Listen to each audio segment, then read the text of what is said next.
అర్జునుడికి మాట ఇచ్చిన హనుమంతుడు ప్రతిరోజు కురుక్షేత్ర యుద్ధంలో పాల్గొని యుద్ధంలో జరిగిన సన్నివేశాలను చూస్తూ ఉంటాడు. 17వ రోజు విజృంభించిన కర్ణుడి బాణాల దాటికి శ్రీకృష్ణుడి కవచం ఊడిపోతుంది. దాంతో కర్ణుడు వేసిన బాణాలు శ్రీకృష్ణుడి శరీరమంతా గుచ్చుకుంటాయి. రథం మీద ఉన్న ఆంజనేయుడు ఇదంతా చూసి కిందకు దూకి యుద్ధభూమి అంతా కంపించిపోయేలా గట్టిగా గర్జిస్తాడు. ఆ గర్జన శబ్దానికి ఇరు సైన్యాలు యుద్ధాన్ని ఆపేసి చెల్లాచెదురైపోతాయి. కోపంగా తన వైపే చూస్తున్న ఆంజనేయుడిని చూసి కర్ణుడు మోకాల మీద పడి హనుమకు నమస్కారం చేస్తాడు. అప్పుడు శ్రీకృష్ణుడు పైకి లేచి హనుమంతుడు భుజం మీద చెయ్యి వేసి, హనుమా, ఇది త్రేతాయుగం కాదు, నీ కోపానికి ఇది సమయం కాదు.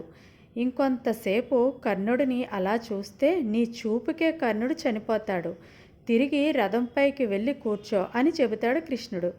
అప్పుడు హనుమంతుడు అలిగిన చిన్నపిల్లాడిలాగా కృష్ణుడి వైపు చూస్తూ ఏమీ మాట్లాడకుండా రథం మీదకి ఎక్కి కూర్చుంటాడు. మీకు శ్రీకృష్ణుడు అంటే ఇష్టం ఉంటే ప్లీజ్ లైక్ చేయండి. Thank you.